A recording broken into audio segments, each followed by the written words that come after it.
2 hari menjelang pencoblosan dalam Pilkada Kota Tasikmalaya 2024, sebuah file bertitel "Penanggung Jawab Booster 4 for Wali Kota Tasikmalaya" menyebar ke nomor-nomor tertentu secara terbatas. Dalam file tersebut, tertera struktur tim yang bertugas untuk memenangkan salah satu pasangan calon, lengkap dengan teritorial garapan yang menyasar TPS di tiap RT/RW. Selain itu, ada juga eksekutor, korlap atau koordinator lapangan, dan penanggung jawab. Nama-namanya pun jelas tertulis dalam struktur tim tersebut. Dari deretan nama itu, beberapa di antaranya bukan sosok asing. Salah satunya Aslim yang kini menjabat Ketua DPRD Kota Tasikmalaya. Dikonfirmasi via pesan singkat terkait namanya yang ditulis sebagai salah satu eksekutor Booster 4 for Wali Kota Tasikmalaya, Aslim tidak memberikan respons.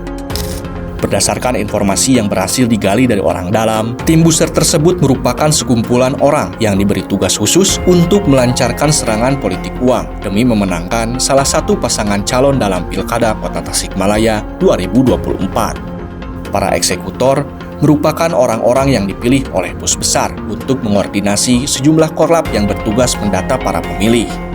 Selain legislator dan para mantan caleg, tim eksekutor diisi oleh karyawan di perusahaan yang dikelola bos besar. Adapun korlap merupakan orang-orang pilihan eksekutor, yang diantaranya merupakan bekas tim sukses saat hajat Pileg 2024. Mereka bertugas mendatangi, mendata, hingga mengumpulkan KTP pemilih yang bersedia dikontrak politik untuk memilih pasangan calon tertentu.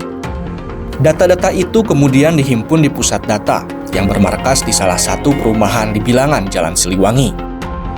Tugas para korlap belum selesai sampai di sana. Menjelang hari pencoblosan, mereka kembali mendatangi para pemilih yang telah didata sebelumnya untuk diberi uang. Satu KTP dibanderol Rp100.000. Jika di satu rumah ada 2 KTP, bayarannya Rp200.000 dan berlaku kelipatannya. Praktik politik uang tim Booster 4 for Wali Kota Tasikmalaya itu terbilang rapi. Mereka tidak sembarangan menyasar para pemilih untuk dijadikan target serangan fajar.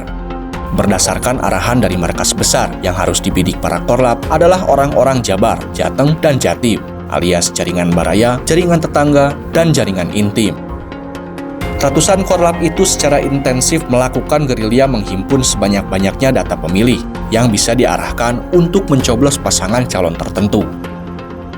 Untuk memuluskan agenda politik uang dalam Pilkada Kota Tasikmalaya 2024, bos besar mengarahkan kekuatan politik dan ekonomi yang ada dalam genggamannya. Para eksekutor yang diantaranya berstatus legislator tidak bisa melawan titah bos besar karena kursinya diancam dicabut melalui pergantian antar waktu atau PAW.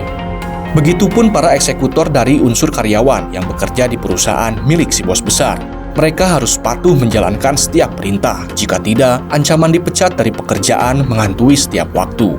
Bocornya file penanggung jawab Booster 4 for Wali Kota Tasikmalaya membuat perang sejumlah elemen masyarakat.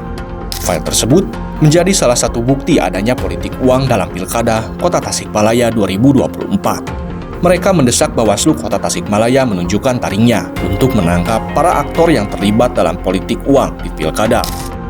Desakan itu disampaikan dalam unjuk rasa yang digelar pada H+1 hari pencoblosan dan dilakukan secara maraton.